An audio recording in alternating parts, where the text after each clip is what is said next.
Well, I made a mistake and I Hello. clicked live too early. Right. But here we are with Ring the Bell number 13. And I'm here with my co host Nathan, who's only just put his earphones in. But how are you, bro? I'm all right, mate. How are you? Yeah, I'm good. I'm good. Some good boxing this weekend. I actually did something a little different and tried to be professional and took some notes on the fight. So we'll kick things off with your take on the fight, and then I'll give you my long form notes because I actually probably wrote a little bit too much. Miller versus Duapar. What did you think of this fight? I thought he put on a good performance, so I felt he could have got him out of there. In the Yeah, first round, he hurt Duapar. Then he tried to continue. Then it's like as if he ran out of steam. But the fact I that ag- at 304 pounds that he can even manage to last 12 rounds is amazing. I agree entirely. So I was thinking this was actually quite an interesting fight in the end, because Miller doesn't seem to have a fifth gear to step it up to take someone out of there. He's got good third gear and a good fourth gear, but then he sort of stays at that. So at first, Miller was putting on good pressure. Obviously, he caught him with that big uppercut early in the second. And then, unfortunately, he low blowed Duapar, and that gave Duapar some time to sort of recover and get his wits back about him. And I think if he hadn't have gone with the low blow, he might have got him out of there in that second round. Um, then, at the end of that second round, he lands another mean uppercut. He's got good body movement and head movement for such a big guy. I was actually quite surprised with that for Miller. He could be probably an elite level heavyweight if he lost another 20, 30 pounds, I think. What would you say to that? I think his fat ass needs to lose about 40, 50 pounds. Yeah, definitely. So I could have been nicer, but what's he doing? Weighing is that 23 stone or Uh, 22 stone? I think he was 21 and a half, but I could be wrong. Bloody hell. He had 4 stone on Duapar in the ring. It's a lot. He I'm surprised he can function. Yeah, it's odd. At such It's a odd. high level. He is a freak. He's a freak of nature. It is impressive. In the third round, Miller started noticeably carrying his left hand low, and I think that was because he didn't really respect Duapar's power. But that would be a really bad idea against Wilder or AJ if you start dropping that left hand. In the Don't fourth, get me wrong. yeah, Sorry, yeah, carry on. no, cut in. That's perfect. I believe he's good enough to beat Dillian White, and he's good enough to beat Bullet I think they're good based on that fights. performance. I think they're good fights. I think if he doesn't lose a bit more weight, I think Dillian White could edge him just because Dillian White's a lot fitter than he is. I personally believe that at this point. But Miller's so big, he's a freak, and so you could be right. They're good. They're great fights, though. I would like to see the But winner of Pulev White take it's on not a Miller. good look, is it? When you've got a professional athlete that looks like that, it's not a good look, is it? I don't want to be It's rude, not a but good it's not. look, but to be honest with you, I'm not going to be as harsh on him as you are because I actually think he's weighed in heavier than this, and if he keeps slowly cutting off 5 pounds, 5 pounds, 5 pounds, he could get down to a reasonable weight and be a Yeah. lot more explosive. So in round five, corner Miller's corner is terrible. I actually think he needs a new trainer. This is something I noticed throughout the fight. They start giving him like motivational pep talk rather than technical advice, and we're talking round five.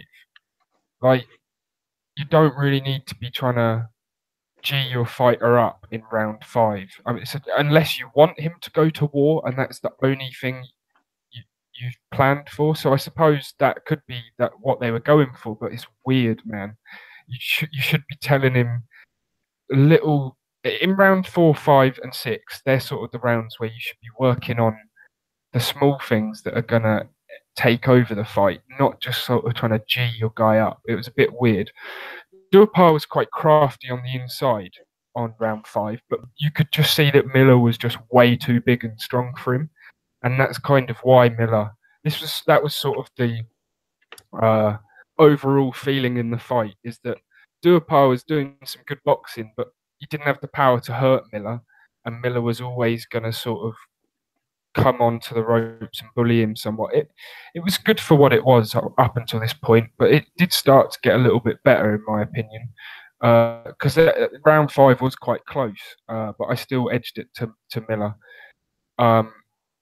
Duapar's eye in Yeah. round 6, it was starting to look quite bad at this point, and I was wondering if they'd pull him out because he didn't really have a chance of winning this fight, did he? But I tell you what, he's got one hell of a chin and a lot of heart to stay in there for all the rounds. You know what I mean? Like, it was very impressive actually from Duapar on that front. Not much else was, but you've got to give him, courage points. He was shipping a lot of punishment, but he stayed in there. The one thing I would say is Miller's. Yeah, no, cut in, go for it. Wouldn't you, if his corner, you could see he had no chance of winning the fight, wouldn't you have pulled him out early? If I'd been in the corner, I would have pulled him out. Round 6, but I tell you what though, this was great.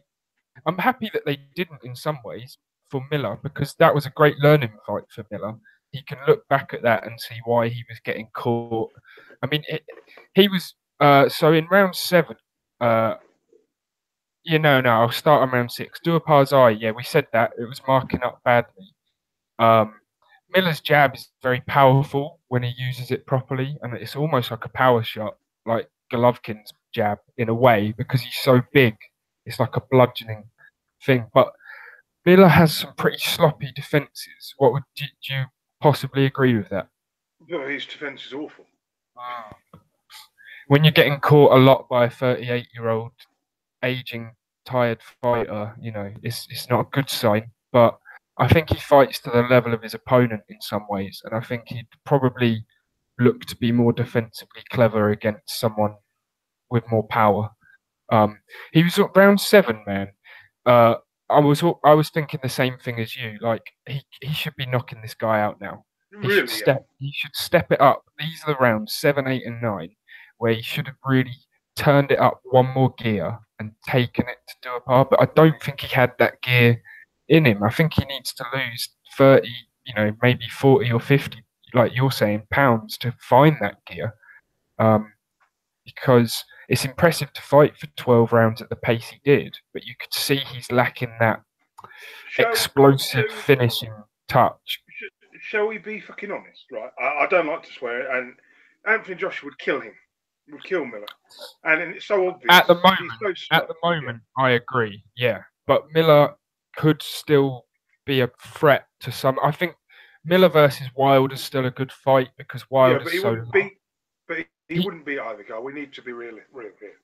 He wouldn't beat either guy in his current condition. But if he fights 4 more fights and he shaves off 5 pounds more each fight, he might be looking a lot better at that point. So I don't want to give up hope on him. I think he's an interesting. I think he'll freak win a of nature. title, but it won't be against people like Joshua Wilder. We've got to be realistic. It'll be against the tier down.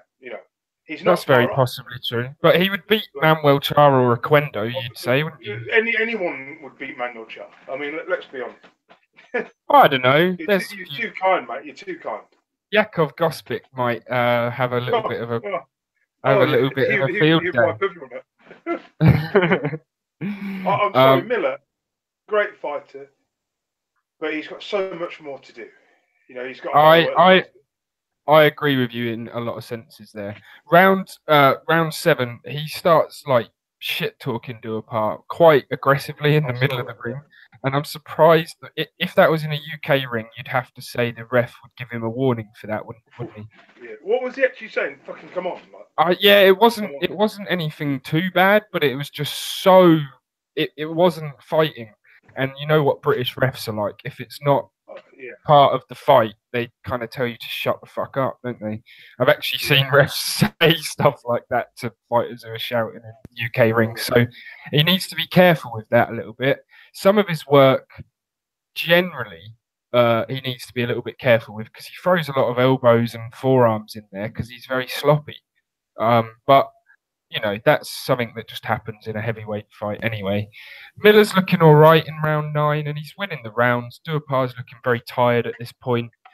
In round 10, Miller's corner tell him that there's only 2 more rounds left. at the end of round 9, at the start of round 10, but there's clearly 3 rounds left, so that's some more shitty corner work there from Miller's corner. I couldn't. The commentators were laughing about it too because that's pretty dumb. If you can't remember how many rounds are left, that's not a good sign, is it? Amateur. And in round 11, Miller's sort of completely and utterly disregarding Duopar's power at this point. Both men look pretty exhausted. Miller's sort of lacking some power. He flurries on Duopar and hits him a lot, but Duopar doesn't really seem troubled by it. I think it's the mechanics of Miller's punches. Some of his punches are just wild swings, sort of like Chisora when Chisora's angry. And they don't look like they're properly constructed punches. So I think he could have knocked Duopar out in the 11th, but he just sort of went a bit too wild. And then round 12 was a bit boring, a lot of clinching, a bit of body work from Miller. A good solid win for him, but wasn't that exciting, was it? At the end of before he went out for the 12th, he'd hurt something. Duopar had hurt something. Oh yeah. I can't remember what it was. I didn't write it down. Okay. Yeah, he looked hurt, but I'll tell you another thing I noticed. Because Miller's hands are so big, his gloves looked like they had way more padding than Duopar's. They looked like he looked like he was wearing 12-ounce gloves, whereas Duopar looked like he was wearing 8-ounce gloves. I think they need to try and make him some smaller gloves, because if you've got a lot of padding, it's harder to knock people out, isn't it? And they did look like particularly big fucking gloves, but that might just be because his hands are so fucking big that he can't wear smaller gloves. I don't really know. So Miller, for me, is, like you say, 3 or 4 fights away from a world title shot. He will win a world title against the right person, but it won't be the current elite champion. Well, yeah, I mean, we've got to remember that, Char Oquendo is a world title fight. And so whoever wins that is sitting duck, aren't they, really? He's also, I'll tell you something, he's ranked number 3 or higher in almost every governing body now. Really? He's worked his ass off to get there. But he's capable of winning the world title. But like we say, against Joshua, why Joshua or Wilder's holding the belts? No way. And BoxRec have him number 4 now. So it's really? So it's Joshua, Wilder, Povetkin, Miller, Ortiz, White, Parker, Brazil, Adam Kalnacki, Andy Ruiz Jr. Jesus Christ, Christian Hamer. It's not a great time for the heavyweight division. Wouldn't it be better if he fought someone like a Pulev, the level of a Pulev, next? Yeah. That would be even better for him, or a White. I don't see why Pulev's not in the top 10 of BoxRec, but I think it's because he hasn't had a fight in a long time. He's slightly inactive, I think. But it is funny, though, isn't it? Look, we got Manuel Char here, ranked Where is Manuel Char? 27, and he's world champion. Yeah, but he's world champion. But he doesn't hold a world title. He holds the regular belt. No, he holds. Well, it is what it is. He holds the world heavyweight title. When's that fight against Quendo next week? No, it's It's so far away, man. They're gonna hold on to that. Apparently it's in like September. No, that's not right. Surely that's not right. Yeah. It was in May sometime. I'm looking on BoxRec and it says 29th of the 9th. Well, they need to strip him then, because it's ridiculous. You can't have a title stagnant for that long. It's been sanctioned, so man, I think. Well, pathetic.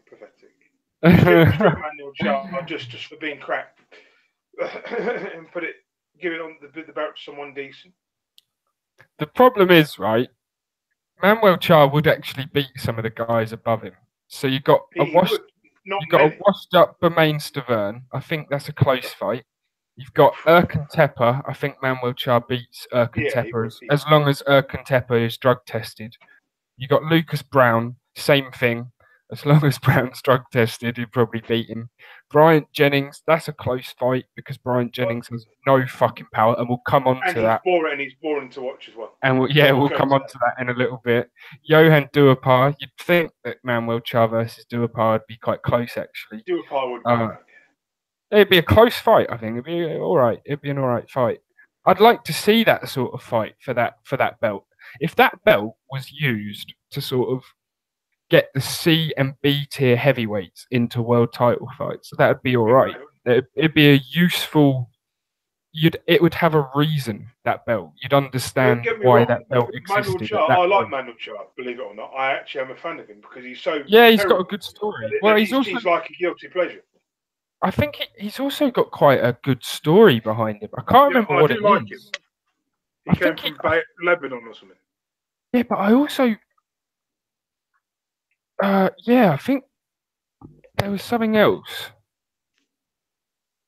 Yeah, he got shot. That was it.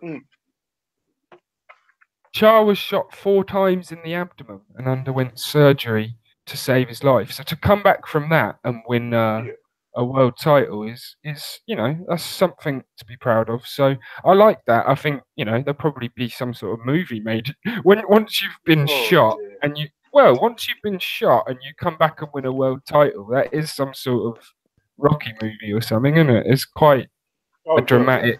It's a dramatic tale. It makes for a good movie. So I like Manuel Char. I hope he beats Oquendo and holds that belt forever. No, I'm taking the piss, obviously. Oquendo is an old man. He's nearly. I know, so it's a weird fight. It's a weird fight. Let's move on to Dogboe or Dogboe. I'm not sure how to pronounce it. There was different. Dogboe against Jessie Magdaleno. Yeah, great fight. What belt was it for? The super feather or feather? Let me check. It was super bantam, wasn't it? Yeah, super bantam. Super bantam. Yeah. Yeah, that's right. Great fight. Yeah, he's the WBO World Super Bantamweight title holder, so you would have to think that Frank Warren's looking to sign him immediately, just because he's now WBO, and that's what he did with Tete. We said that Dogboe could be a talent. We didn't know, because when you have these fighters that have fought a lot of fights in Ghana or places in Africa, you can't get a lot of video footage of them and see how good they really are. But he's a talent. He's a supreme talent. What did you make of the fight? I thought it was brilliant. I really enjoyed it. Both fighters went down, and the first round. As soon as the first round, when Dogboe went down, I thought this is going to be a quick night for Magdaleno. Yeah, when he went down, I thought, what the heck? Yeah, no. Weirdly enough, I thought the same. I thought the same exact thing, because he came rushing in and got caught really sloppy. A similar thing to Centino Jr. the other night, actually. And I thought, this is the end, quickly. I wrote I didn't write too much about this fight. I can go through it very quickly. Round 1, Dogboe looks fast, accurate. He comes out and he does look good, but then he gets caught really quickly in an exchange and downed. And then he almost gets knocked down again right at the end of the first round, which is probably what you're alluding to in terms of the fight looked like it was over, right? Second round, Dogboe now looks less confident to lead off. He's not charging in anymore, and his right eye is swelling up, which is quite early in a fight to have your eye noticeably swell up. But this is where the fight changes a little bit, because Dogboe catches Magdaleno with a big right hook, which leads to an exchange on the ropes, with Dogboe catching Magdaleno a few times. And so he kind of got into the fight at the end of the second round. But in the third, Magdaleno's judging range again catches Dogboe again, and he almost knocks him down again in the third. And they're both sort of fighting in a phone booth towards the end of the round. It was a pretty good round. Fourth round, complete opposite. Dogboe controls the range with the jab and backs Magdaleno around the ring, which sort of starts to set a pattern for the rest of the fight. And this is what I noticed. And then in the fifth round, obviously Dogboe gets the early knockdown, teeing off on Magdaleno on the ropes. It's a possible 10-8 round for Dogboe, to be honest, because he not just gets the knockdown, but he dominates the round as well. Somehow Magdaleno survives, but he looks pretty shaken up when he walks back to the corner. In the sixth, Dogboe's doing the same thing, controlling the range and ring position, good body shot from some good body work from Magdaleno, but Dogboe sort of gets Magdaleno on the ropes and wobbles him again. And this sort of, then the rest of the fight is this pattern. Dogboe is basically managing to back up Magdaleno and land on him on the ropes in the eighth. In the ninth, Magdaleno comes out and has a much better round. He's staying off the ropes and he's pop shotting, trying to get Dogboe to come in and time him, trying to trap him, but didn't really work properly. I think Dogboe purposefully dropped his work rate for that round, maybe. I'm not sure, but he might have just been taking a break to get a breather. In the 10th, Magdaleno is backing into the ropes again. Dogboe smashing him up, really. And then in the 11th, we all know what happens when you keep languishing on the ropes. Eventually, you get knocked down. And in the 11th, Dogboe basically finished it, stopped Magdaleno against the ropes with a great combo, actually. Yeah, that's sort of what I wrote about it. It was a great fight. I enjoyed the fight, and but then in the what round do you want? Are we on now? I finished it. I went for everything. Oh yeah, sorry. I thought the knockdowns were amazing. The fact, Yeah, it was a great fight all round. It was a cracker. I'd have them do it again because obviously Magdaleno, his ring rust didn't show early on in the fight, but you could see that he didn't have the stamina late in the fight. And I think if he had a proper training camp, it would be a closer fight. Yeah, that's what I thought. A year layoff, hadn't it? Yeah, he had like over a year out of the ring, and that showed. I think shouldn't he have taken an easier title defense, really, or some sort of a warm-up non-title fight? Possibly. I just don't think they knew enough about this Dogboe guy. Like everybody thought Indongo was an easy defense until he knocked him out. Everybody thought Tete was an easy defense until he iced them out. So I think it's a similar thing to that, where you just can't get enough. Fighters, you don't know what you're getting with these African fighters. I think we've got to be honest about it. That's what I'm saying. And because you never know, some of them turn out to be very dangerous and very useful fighters. Dogboe's clearly one of those. He looked very good in there at times. I would like to see the rematch, though. I don't think Dogboe goes on and dominates for years and years. I don't think he's going to have that title too long. I don't know. I don't like to make that guess because he's talented and he's got certain things about him that he doesn't. He's well schooled. He needs to use his jab more. He just looks for big punches a bit too much, and I think that's that'll be his downfall a little bit. Yeah.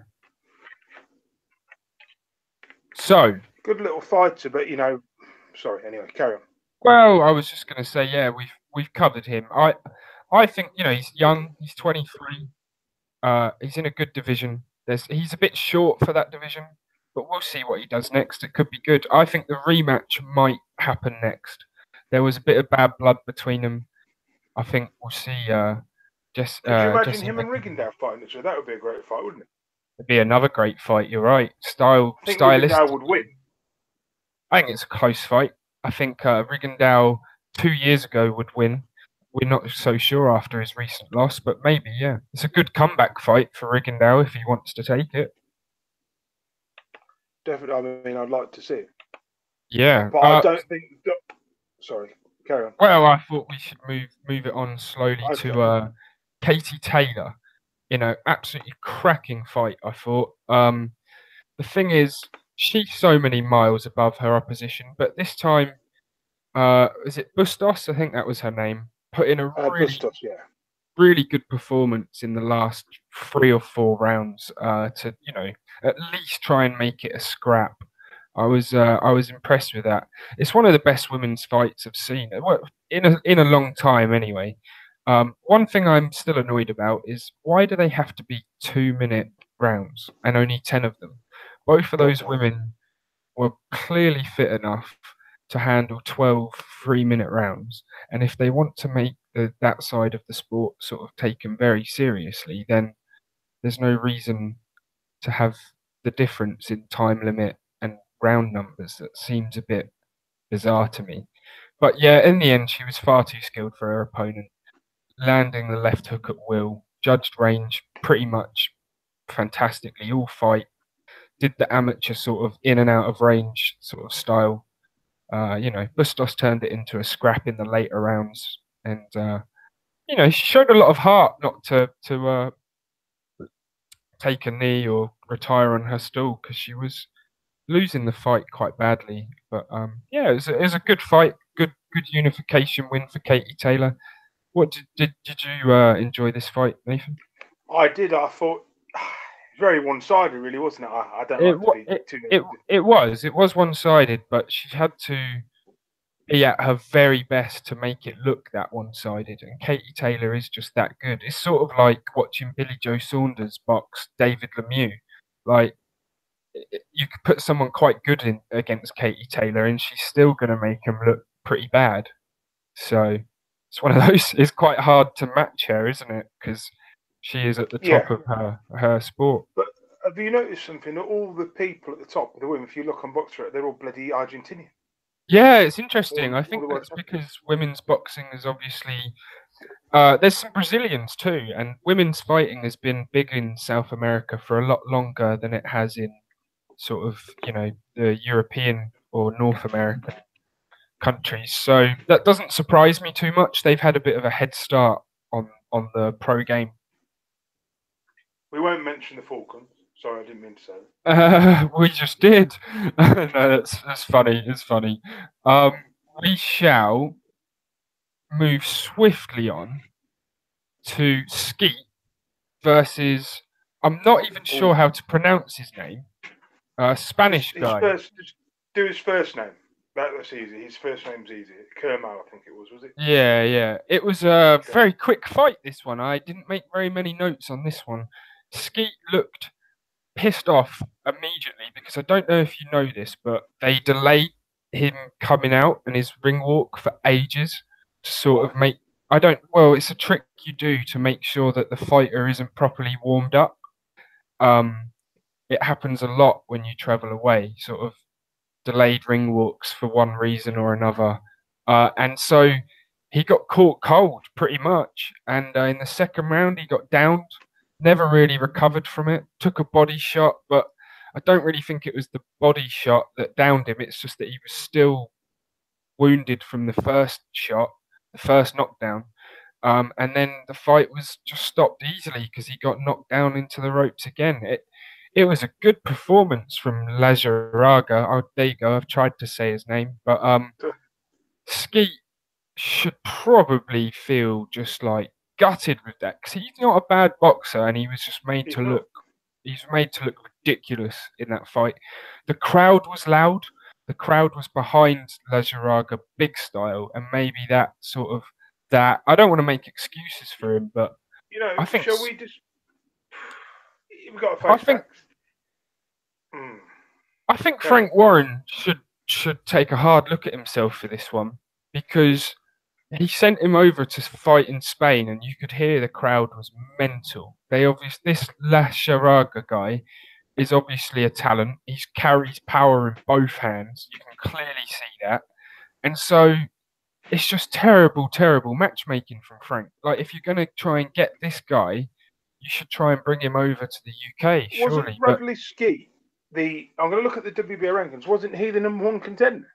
He was highly ranked, man. That's what I mean. That's why this is ridiculous, isn't it? This is some terrible matchmaking to go and ship him out to this sort of fight. He kind of got paid a lot for it, for the Was it for the EBU title?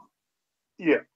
Yeah. It seems like just terrible matchmaking from Frank Warren because they obviously didn't do enough research on this guy and his home base and his fans. It's sort of like going over to fight in. It was like when Martin Murray went over to fight in Argentina, and he almost managed to pull it off. He should have won. But when you've got the crowd against you and the judges, it's easy to see why it gets scored one way and not the other. And even if it happens in this country all the time. Even if Skeete boxed this guy's head off, the crowd was so partisan. that he would have had to win 12-0 to win on points anyway, in my Yeah. opinion. Like that's so it's a crazy Let me fight look to at the take. rankings of where Skeete is. I've just got. Well, he will have dropped. He will have dropped right down now Let me after have a that quick loss. look to where he was very quickly. Yeah. Can't be too many blokes called Skeete in boxing. I'm just this computer's so bloody slow. I'm going to give up now. I've given up. Bradley Skeete. I've got him here. He's ranked third in the UK still, which is understandable because there's some not so great talent behind him. I think he beats Gary Corcoran. I think he beats Paddy Gallagher. I think he beats Conor Benn easily. But do you know what's sad? Is that his career's been set back a year and a half now to 2 years. Yeah, I mean, is he ever going to get back to that? He's now ranked 41st in the world. Will he ever get back to where he was, do you think? I mean, because I'm starting to wonder after that defeat. Yeah, do you know what? I think he can come back and win a couple of fights at British level, and I think he can easily win at European level. I just think they need to get that that sort of fight needs to be at home. Frank Warren always talk how he rinses Eddie Hearn when Eddie Hearn sends Stephen Smith to fight in America, or he sends Brooke or DeHale. He's like, oh no, you should get that at home. And then he sends out Bradley Skeete to Spain to lose to a guy for it's a very who no one's ever heard of. Yeah, it's not a good look. But obviously, this Kerman Leheraga guy, I give him credit. He's got a bizarre fucking mullet. He's obviously. Do you know who he reminds me of? Yeah, Costa Zoo. He reminds me of Costa Zoo. A little bit, but he's more wild. He's more wild than that. I mean, this was a big step up for him. He had only ever fought Spanish guys in Spain. There's no one really that you know of on his record. I think he's going to get a world title shot. Oh, I tell you who he does have. He has Gabor Gorbix, who I know of him because he's been in some welterweight. You know, he's been in some scraps, but he's not elite. He's just some sort of Hungarian guy that Eddie Hearn brings over to lose. So it's a very odd. It's an odd one. He's sort of come out of nowhere to get this knockout, but good luck to him. I wouldn't mind actually seeing a rematch in the UK. Hard. It's sad, isn't it? He's worked so hard to get in that position to get highly ranked. Yeah, I mean, this guy's now ranked 11th in the world off beating Bradley Skeete. So it's obvious. So he's obviously, you know, Skeete can get back up there though. There's a lot of guys above Skeete on this list that Skeete is just miles better than. So it's, you know, it is what it is. Frankie Gavin, for some reason, is still ranked number 25. So Bradley Skeete could beat him. Gary Corcoran. So he's Gary Corcoran, who's nowhere near the level of Skeete, gets a world title shot. Yeah, I know. Brandon Rios, I think Skeete could beat Brandon Rios. I think there's a lot. Matisse, you know, Figueroa Jr. Khan could probably beat. I reckon he could take Amir Khan. Oh, that's a close fight in my opinion because they're both boxer movers, and I think Amir Khan's faster. So I don't know about that. It's a bad style matchup. But Lamont Peterson, there's a lot of guys. I think Skeete, even Jeff Horn. David Avanesian. Yeah. Yeah, he's coming off a recent loss though, so I mean, yeah, it's not a great. I suppose it is a good fight because they're both coming off battering. So I'd say he was a good opponent from Chris Van Heerden. Is it Van Heerden, the South African geezer? Yeah, he had a win the other night. I think Friday night, but didn't actually catch that fight. And he's nowhere. I don't think it was a big fight because I can't see him on the listings here at all. Can we talk about that geezer? What's his name? The heavyweight, Bryant Jennings, the man who has the power of a middleweight. We absolutely can. I saw most of that fight. Terrible to watch. Yeah, it wasn't good. I made some notes on it. I very quickly go over them because it was so dull. I don't I don't really want to go into it in The detail. the the fat guy, Dweck or whatever his been there, he looked like the sort of geezer I see down the pub every week. Do you know what I mean? He didn't look like an athlete, but he did well. Yeah, it was poor. It was poor. Dewacko is the guy that got a draw with Miller early in his career. Miller early in Miller's career. Basically, Dewacko actually started off winning the first 2 rounds of this fight. That's how bad Bryant Jennings is. Then Jennings sort of he kind of starts picking up the pace and landing the jab, but that is literally the only thing he does for a while. Then he starts following up the jab with the right hand, and he does win this fight easily, but it's not pretty. It's not exciting, and it's a similar story from Bryant Jennings as most of his other fights. I tell you what, Fails to impress. His fights are as dull as his. Yeah. No personality, no power, No power. Skill. He's very skillful, but wouldn't he? When he wants to be, but he doesn't even put combos together anymore. Really, if you actually watch what he did in there, he used to have a lot of. He still has a lot of skill, but he doesn't really show it at any point. He does just enough to win the round, but with the jab. Wouldn't he be better off being a cruiserweight? I always thought if he could drop down to cruiserweight, he'd be even better. Yeah, but I think he is a little bit too big for that at this point, and the paydays are so different. That's the thing. Could you imagine if he thought Usyk would beat him easily? I think so, but that's a good fight at heavyweight.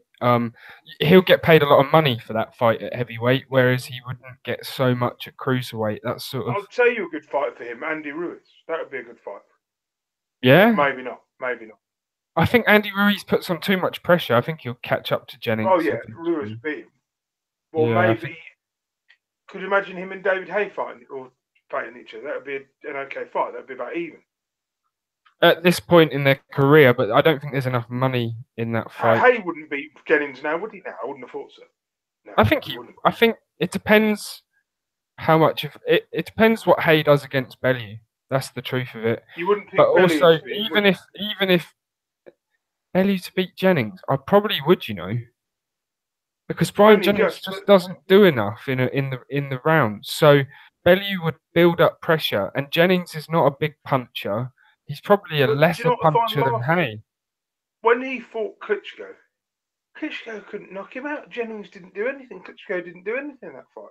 I know, it was a terrible defensive nothing fight. That can happen with those two styles. Styles make fights, don't they? It's sort of one of those things. Danny Jacobs versus Sulecki or Solinsky. For some reason, why is it Solinsky when it's spelt Sulecki? It's the Americans thing on HBO, so I'll just say Solinsky, but it's meant to be Sulecki. Yeah, it's bizarre. Sulecki. I mean, that's clearly what his name looks like, but whatever. Maybe I've got it wrong. Jacobs in this fight was not great. What were your thoughts on this fight? He wasn't great at all. He was sloppy. He got hit a lot. I think he suffers from a lot of rust in this fight. It's a good win. The thing is, he shouldn't really have rust because it's not been that long since he's been out. Maybe 4 months, 5 months. But Solinsky, he should be knocking guys like that. I agree. Round, he almost ass, didn't he? Yeah. I think he almost did knock him out. I'll very quickly run through what I made of it. Jacobs got hit often early. Can't do that against Charlo, Golovkin, Canelo. They'll knock him out early if he does that. Jacobs needs to listen to his corner more. He got good instructions. One of them was like move to the right to avoid the counter, and instead he kept circling left right into the counter. So that was dumb. He was making a lot of mistakes in the first and the second, and so he did something quite interesting in the third, which was come out southpaw. And I think he did that so he could see the right hand coming better and move to the left, which was good. He had some good success from southpaw.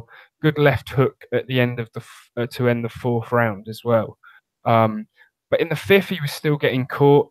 Jacobs started catching and slipping a little bit better. There was a big trade up at the fifth that Jacobs got the better of because you could see he was the more powerful, but he still got hit a few times in that exchange.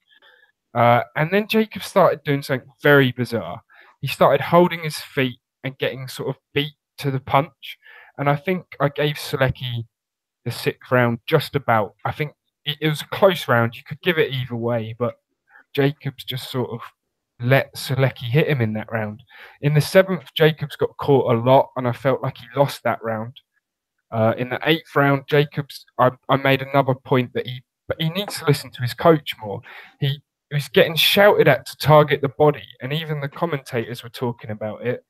And he just, for like a whole round, he didn't target the body. And it's noticeable that if Selecki was a big puncher, this fight would have been very different because Jacobs got caught a lot.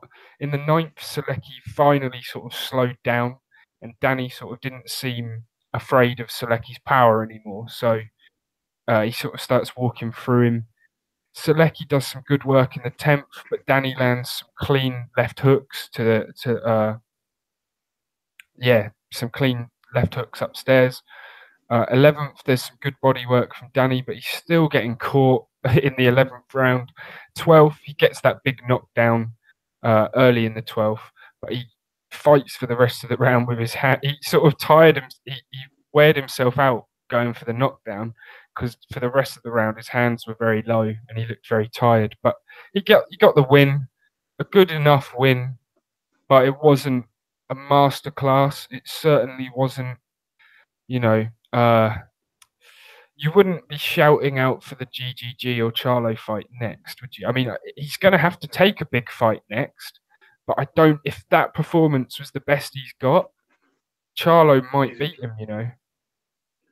I think Danny Jacobs is in a crossroads in his career, isn't he? You know, he's not quite good enough to beat the elite middleweights. You know, and he's just below that level. But he's good enough to beat the majority. Yeah, the Lemieux, the lower class. We mustn't forget that this guy he was fighting was only a super welterweight. You know, that's a point I should have made earlier. That's true, but Selecki's huge, and I don't really know how he made 154. Well, neither do I. He was big in the ring, so I don't really count that. I think he was a super welterweight, but he was in the ring there. He was definitely a fully fledged middleweight. He just didn't have the power. That could have gone wrong, isn't he? Really? I don't think so. I think he was quite highly ranked, and he had some. The problem is, who else is out there to fight right now? GGG and Canelo are tied up. Billy Joe Saunders is tied up with Murray. Charlo has only just finished his fight, so they couldn't have signed that fight for this date. So I think Selecki was the best of a bad bunch.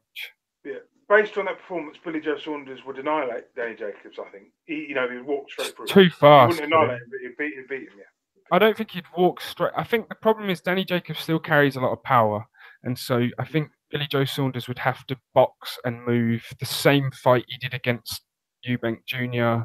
If he did that, he would win. He would definitely win. Yeah, for sure. I think so too. I think on that performance. However, if the Jacobs that fought GGG comes in against Charlo or Saunders, it would be that's a great fight. So I'm not ready to write him off. I just think that wasn't the best performance. He can show something different in his next fight.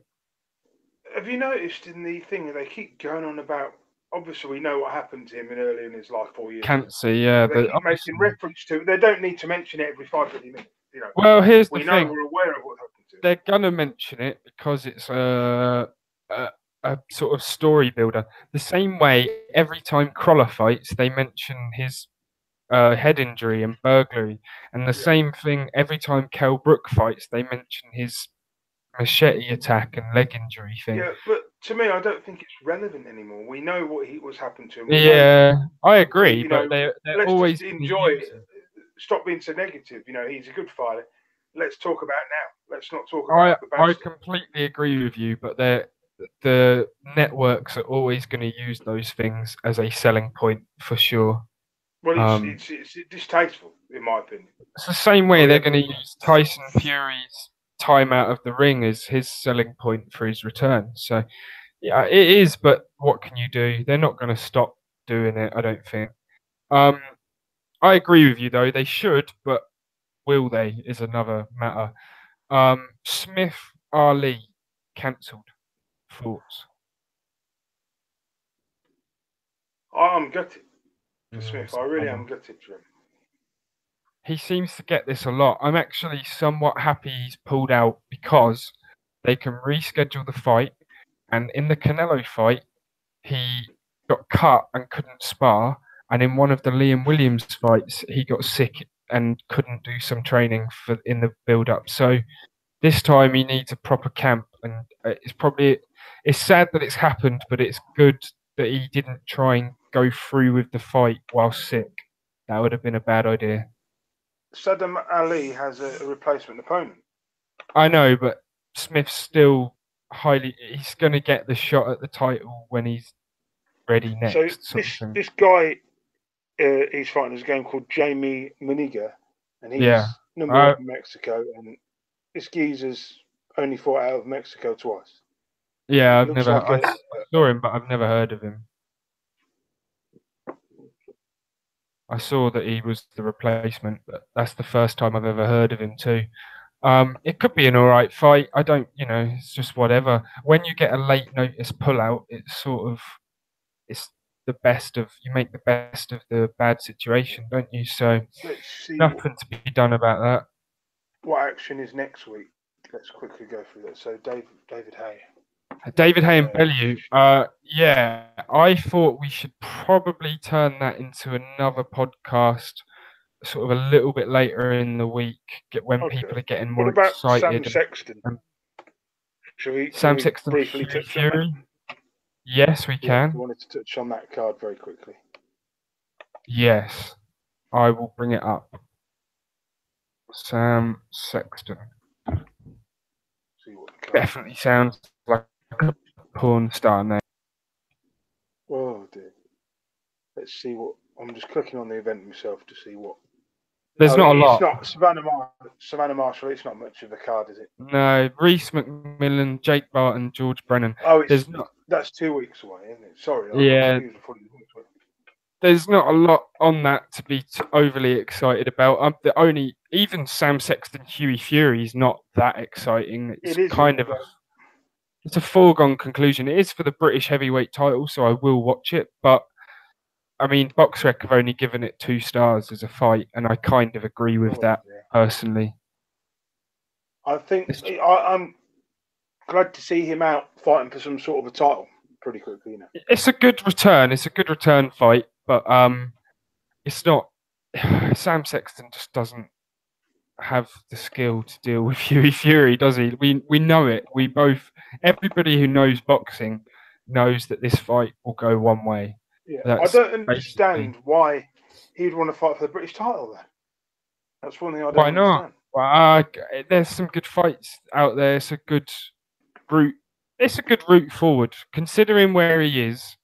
With no world title, no real world ranking right now. It's a good route back to the top. Get the British, get the Commonwealth, get the European, get a world title shot. It's not a bad path. Might even skip the Commonwealth, sort of get the British, get the European, get the world title. Wouldn't it be nice? Do you think there's a possibility that David Haye would risk him against Hughie Fury? No, I don't think he would. No, not a chance. No way. No. Not yet. It's too dangerous, that fight for Joe Joyce. Wouldn't it be good if he did go ahead and did risk it? I know he won't, but it would be great for British heavyweight boxing to see 2 young prospects. Well, not young because Joe Joyce isn't young, but 2 prospects go at it like that at this point in their career. It sort of would, but we sort of know the politics of the sport, and we know that isn't. The problem is that Fury had a title shot before he was even ready for it, and he nearly pulled it off. Sure, I agree with that. Hughie is a tremendous talent. I think people underrate him at their peril. He's 23-year-old heavyweight. Like, that's not really. Obviously, you're going to get a lot of more strength when you're into your late 20s, early 30s, and most heavyweights don't peak till that sort of point. So yeah, I think it's a good fight for Huey against Sexton, but it's just it's not exciting me because Sexton is going to lose that fight quite convincingly, in my opinion. There's some other good stuff on next week. Obviously, let me go back to BoxRec's homepage. Leroy Estrada is fighting like in the middle of the week, but it's minimum weight, so it's not something that everyone's all that excited about. And obviously, next week is the night of Bellew Hay, Golovkin versus Varnes Martirosyan. They're all on the same bloody night. Yeah, and the legend, the genius, the Cheshire born, the one and only baby-faced assassin, Paul Butler, getting his IBF World Bantamweight title shot against Emmanuel Rodriguez. I hope this Rodriguez is useless, because if he's not, then Paul Butler's going to lose. Well, he's 17-0 with wins against nobody. He's never even fought a 12-rounder. Well, so he'll get wiped out then. He should get wiped out, but you never know. Paul Butler might be done for. We don't know on either end of it. You know what? I'm not sure I can take another Paul Butler title reign. Dear me, his fights are so dull. This man, oh dear. Big up Paul Butler. We've got to love. We've got to love. Big up the Paul. What, a fighter who isn't even world class and yet he keeps getting world title shots. Oh, it's shocking. It's great. It's great. It's great for boxing. Oh, it's worse than when what's his face had Lee Haskins had the world title. Oh dear. It's great. It's absolutely fantastic for boxing. You've got the guy who got iced out by Zolani Tete, who could barely beat Stuart Hall in another world title shot, and it's just fantastic news for everyone. Does that mean we'll see Stuart Hall into the world title shot? Because I don't. Probably. Probably the Stuart Hall Paul Butler trilogy. I tell you what, that one will not be going on any sort of DVD box set, will it? Who wants to watch that? I mean, seriously, Paul Butler, he's a decent enough fighter, but Stuart Hall, oh dear. Look, they're both nice guys. I've got nothing against Paul Butler, and I hope he brings the title back. How can you have two? You've had Lee Haskins, you've had Stuart Hall. All these guys have won these world titles, and then they're bloody. They're British level fighters. They're not world class fighters. Look, the more British world champions, the better, because I can keep rubbing it in all of the American fans, stay rubbing. Yeah, but we know that it. we know the truth. Well, if they haven't got anyone that can even beat Paul Butler, then something's wrong, isn't it? Yeah, oh dear. What else are the fighters is it to look forward to? So on that card, Ryder. Martin Joseph Ward is fighting James Tennyson, John Ryder Cox, Bellew Hay, Thomas Joyce, Buatsi, Michael Venom Page, the MMA guy. And that's it. Yeah, that's about it. Can I be honest? On this card, I'm most looking forward to watching Joe Joyce against Leonard Thomas. I know I shouldn't, but I am. I'm looking forward to that fight a lot. I'm equally excited for two fights: the Thomas Joyce and the Bellew Hay. Then next, it's Cox Ryder, Ward Tennyson. That's going to be a better fight.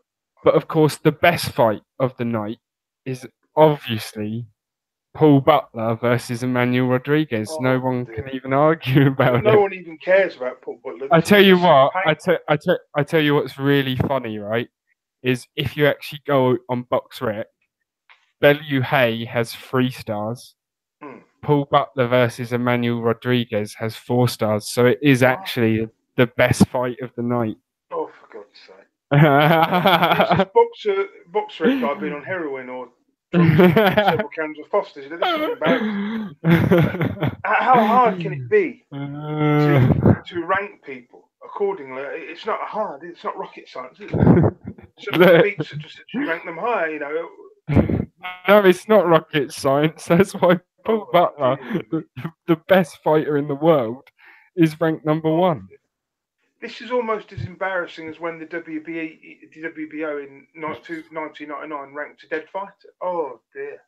I love sticking the knife in. Obviously, I am just as hilariously shocked that Paul Butler has got a title shot as you, but it's funny to trigger your rage a little bit over it. And who else is there? Do you know what? David Hay. Oh, do you know it's got? Do you know why it's so funny? Because you're the one who predicted Paul Butler would get another world title shot. I know, yeah. I wish I hadn't bothered. I should have kept my mouth shut. You made it happen, man. It's David Hay. So if David Hay wins, he gets a title shot at Anthony Joshua. Is that pretty much the gist of it? I don't think so, because I think at this point, if AJ doesn't fight Wilder, he has to fight Povetkin. And I think David Hay would have to absolutely blow Tony Bellew out of there to get a big fight out of this rematch. It's might not just happen. It could happen. He may win, but I think that Bellew will just have he's too wound up for David Hay. I think David Hay is past it. He's sell by that. And I hope we get rid of him forever from the boxing, and in terms of fighting. I tend to agree with everything you've just said if it wasn't the heavyweight division. And you know what? This man used to be my favourite heavyweight 11 years ago. But now I've seen him for what he truly is. A whining little bitch. I hate to say that, but it's true. I'm not going to disagree with you because I have my own thoughts on David Hay, and they're not... We're bored of hearing him now. We're bored of the excuses. Oh, my little toe hurt. Oh, piss off! We've heard enough. We've heard it all. Yeah. Next, it'll be his arm falls off. Next, what's the deal with this idiot? Seriously. I personally think he's gonna get a hairline fracture in his hair. Mate, I hope he gets knocked out so we can never have to see that muppet again. And he loses and he disappears and he concentrates on boxing. I hope he gets paid good money and can put the money into promoting. I don't mind David Hay. And then in 15 years, we'll see his son just as arrogant as he is. Possibly. But with less talent. But with even less talent. Is his son called Cassius Hay? He is, named after, Yeah. I hope, I wish nothing for the best for both of them. I think I want Tony Bellew to win after everything that's happened. I want him to retire after he wins. I want him to walk away from the sport. What, Bellew? Yeah. I don't think he will. Have one big... I think he'll take... If he beats Hay, I think he'll look for one huge last pay-per-view fight on his own terms. Maybe Usyk in the UK. I think he's crazy. I think Bellew knows he wouldn't win that fight, but I think he's crazy enough to take it anyway. Crazy. He took the David Hay fight. He shouldn't have won that fight in the first place, should he? But if he wins this like I expect him to, he should walk away from the sport and just stick to commentating, stay out the... He's had a tough career, Bellew. He doesn't need any more tough fights. Keep him in there for a couple more. He can do it. He's not that old. He's not too old. 1982. But not a heavyweight. I don't want to see him continue at heavyweight if he comes back. I don't mind if he fights small. Like if he fights Usyk at heavyweight, that's fine. Yeah, but I don't think he'd beat Usyk. We've got to be realistic. I don't think he'd beat Usyk, but it's a good pay-per-view match to retire on. And nobody could say he was a coward or he didn't fight everybody. If it say Usyk does win all the belts, if there's a vacant belt, I can see. Again. If Usyk does win all the belts, right? Technically, Bellew can. No, I don't think he will. Challenge, yeah. But Bellew could technically challenge for a WBC unification because he's the emeritus champion. Yeah. So I think he would make cruiserweight for a cruiserweight unification fight. That's huge. So yeah, there's some stuff left out there for Tony Bellew after this fight, win or loss. Even if he loses to David Haye, he can still get the cruiserweight. He can still get the. He's still the cruiserweight emeritus champion, so he really doesn't have anything to lose. You know what? I would have rather seen him in this tournament. You know, even if he'd lost, I think that would have been Here's another thing. Probably wouldn't have. If he loses in a close fight to David Haye, we're going to see a third match, aren't we? I don't want to see a third fight. Do you? I mean, really? But that's what will. If it's a very close, say it gets stopped early, like Groves Frotch, or it's like a split decision, very, very close, controversial, we might see a third fight, possibly. Really, this is how trilogies get born. Yeah, but if a third fight happens, I don't think it should be pay-per-view. You can't rip people off. This fight shouldn't even be a pay-per-view in the bloody first place, should it really? Let's be honest. Well, no. I disagree. It should be a pay-per-view because enough people bought it to make it worth it. So, yeah, but they're paying to see David Haye get beat. They're not paying it because it's Bellew's name. Bellew's not a pay-per-view fighter. I disagree somewhat. I think in the first fight, Bellew was people were paying to see Bellew get knocked out. Yeah. Do you know what I mean? Because everybody thought Bellew was going to get knocked out. But you do realise he's not a pay-per-view fighter by any stretch of the imagination, is he? It's David Haye. But you put the two of them together, and the storyline and the beef, and you sell it well, and it is a pay-per-view. And I think this time round it's going to sell even more than the first fight. Because now people know that it's not just a lopsided fight, so people actually buy it more. But if we look at this for what it really is, Tony Bellew, a blown-up light heavyweight, stroke cruiserweight, David Haye, an old has-been. You know, this fight shouldn't sell, really, should it? As well as it does when you look. No, but that just proves to you the genius of Eddie Hearn and how fucking clever that man is, because he has polished a turd and sold it as a diamond, for sure. But he's done a good job of it. You can't blame him too much. Like, if I could buy this fight, I would buy it. But obviously, I'm in Cambodia. I'm going to buy it. But do you want me to stream it to you so you can watch it at the same time as me? No. Don't do anything that would get the channel taken down or yourself investigated. No, if I did it to you via Facebook. Facebook Messenger. You can't get done that way. You can. You absolutely can. Yeah, you can. It's fine. I can find what I need to find. I won't say more than that on a live stream. That's all I'll say. Yeah, I mean, I'm in Cambodia, so I don't really think Sky Sports are going to care too much. With it, after each fight, a big fight, we can do a quick. Absolutely, we could do live reactions. We could even do. You could even do a stream where T Street Controversy does this a lot, where he doesn't play any of the fight, but he plays the post-fight interview, and then gives his thoughts. And I think that's actually quite a good. It's a good little summary way of doing it. I quite like that. Shout out to T Street Controversy. I'm pretty sure he won't be listening, but there'll be a few people who know who he is anyway. And he's a cool dude. He sent some positive feedback my way a few times. So you spoke to him then? Oh. Yeah, I have him added on Facebook. I don't want to be rude. Some of these Americans, I can't watch them. Some of them, I can't listen to. T Street's always T Street. The reason I actually dig him the most is because he seems to be pretty unbiased towards nationality. I've never seen him pick just for the sake of the American fighter. I think maybe when I hear certain American shows talk about British fighters, you don't know what you're talking about. You haven't followed his career. Shut up. Do you know what I mean? It's irritating. Sure, but get wound up, but Sure, but I don't want you to link that to T Street's name in any way, because he follows British fighters very well. If you're looking for an American that does have opinions on British fighters, and he is clued in because he follows them. He followed Sam Eggington for a while. Oh dear me.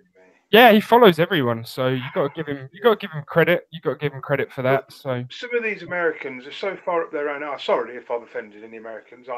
Most Americans, right? Tom Mendola's right, Stay Robinson's right. But in general, they're very biased.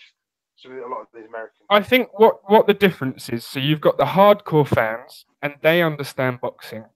And so when they come onto our boxing groups, they are very reasonable and they can discuss both sides without looking at the nationality bias. But then you've got the casual fans of America, and they are very. They're fucking idiots. They're idiots. I ain't got no time for them. You know, Well, some of these idiots. sure. I mean, it's a similar thing to the New Zealand fans. They're driven by. They're idiots as well. They're all Well, idiots as well. well, they're driven by patriotism and nationalism over objective reality. They're not looking at who's the best fighter. They don't care. They just want their countrymen to win. And that's a frustrating mindset when you're actually trying to dissect If anybody boxing. from New Zealand is listening, Rotorua and the Thames is a shithole because I've been there. You're trying to offend Auckland everyone. Ain't much better. Auckland isn't that much better.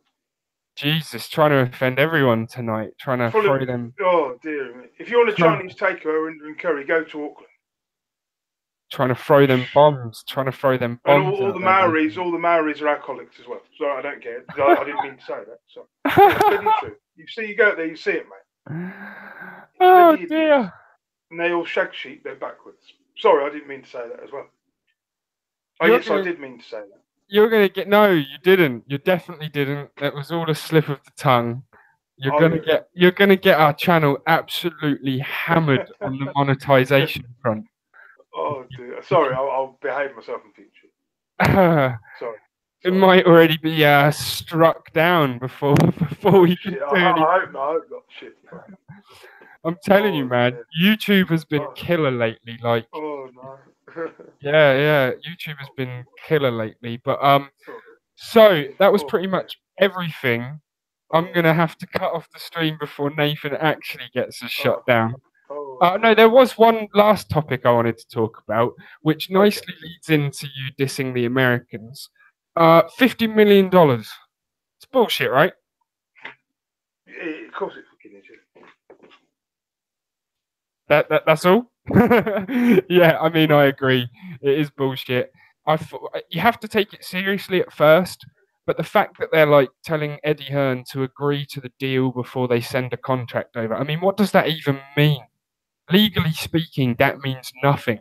Until you've signed the contract, you haven't agreed to shit. So how can you agree to a deal before the contract gets sent? What the fuck does that? And then Shelley Finkel cancelling the meeting on Friday. It all looks like a bit of a joke. They've told Brazil that he's going to be fighting Wilder in August. So if they've told Brazil that, and they have told Brazil that, then how are they even talking about this AJ fight? What are they playing at? They've made themselves look a bit stupid here, haven't they? Yeah.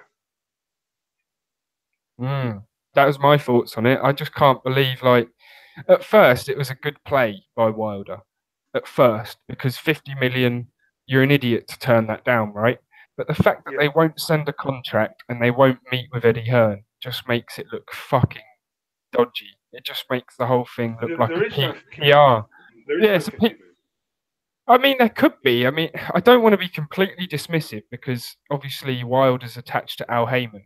There is a possibility that there's $50 million somewhere, but the fact that they won't send a contract and they won't meet with Eddie Hearn, and yet they're calling AJ the Ducker, it's like, what are you? No one's buying that because send a contract, attend a meeting. That's all you've got to do to make this fight happen, but you're turning them down, so just making yourself look very stupid. Maybe Wilder should offer Joseph Parker a fight. You know, he can trade some sheep with him, couldn't he? You know, as payment, as a down payment. It seems so, man. Like, he's going to fight Brazil for 2 or 3 million when he could have fought White for 5 million. He could have fought AJ for 12.5 million, and he could have been the A side in a rematch of either of those fights and made even more money. So what the fuck's going on? It's crazy talk.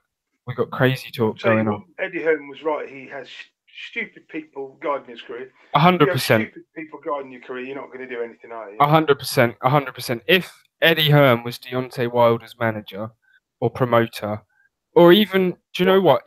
Even Frank Warren would have done a better job with Deontay Wilder than what his current team are doing. 100%. Because Wilder would have the WBC and the WBO, for sure. If he was with Frank Warren. But Bum Squad instead of Bum Squad instead of Bum WBO Bum Squad. Yeah, I'll tell you what, man. Wilder needs to not fight Brazil next, or he's going to look like a muppet. That's the truth of it. If he fights Brazil for 2 million or 3 million, people are just going to be like, "What are you doing? You're an idiot." He's capable of beating Joshua. This is a stupid thing. He's got a good chance of beating Joshua. Why not take the fight? It's a pretty 50-50 fight. Yeah, I'd say so. Take the fight and take the risk. But I mean, obviously, there is some complications. English fans can boast bigger pay-per-view ratings, but of course, it costs less to watch pay-per-view in the UK. Joshua has sold out stadiums, but Wilder can command significant fees in casinos and hotels. For every argument, there is a counter. Both will have alternative options. Sorry, you first. What Wilder needs to do is he needs to sign with Eddie Hearn and he needs to fight here quite a bit. If he fought a few fights here, he would build a massive fan base. Here's the biggest problem for this fight. AJ has drug priors, right? Priors for drug offences. Oh, so he won't be able to get over there, then, will he? He can't fight in the USA. So all this talk of let's fight in Las Vegas, or we want AJ to fight Miller in Brooklyn, it's impossible. He can't get into the USA with drug priors. There's no way in hell. I think it was mentioned for the Vladimir fight that they might have had that fight in the at Madison Square Garden, but he can't go to America. So that's one thing. Why is there a picture of Manuel Char up still? Is that to taunt me, is it? Yeah. Probably, yeah. It's to wind you up, Manuel Char's face. Oh, God. Mean mugging you. I'm going to pull up all of your favourite fighters. David Hay, Jakub Gospic. Stop. Jakub Gospic, the greatest boxer in the history of the sport. Yeah. Look, Jakub Gospic is going to fight the winner of Bellew versus Hay, and he's going to knock him out in a round, and then he's going to beat the winner of Char Oquendo. Let's have a look at Oquendo's mean mug too. Oh yes, he's got a black and white picture that's 10 years old. It's a picture from 1930. When did he last fight? 3 years ago, is it? Or 4 years? 2014, 4 years ago. Pathetic. And it was against Chegayev, and he lost. How can this still be an issue after 5 years nearly? Shocking. It's funny to me. I love it. Let's get it on. Let's have Oquendo Char. Then let's have Jakub Gospic fight the winner of Bellew Hay, and they can all have a big tournament for. I'm going to hang myself after this podcast. I can't take it. It's a shame. Right, man. We'll wind it up there. We'll just let you do that then. We'll finish up now so you can. David Carradine style. Right. Peace out, everyone. I hope Nathan hasn't offended half the world in this podcast. I don't care if I. Okay, well, I do. No, only joking. Funny stuff. Peace out, everyone. We'll be back in a couple of days to discuss the Bellew Hay and fight and the undercard as well. Have a good week, people.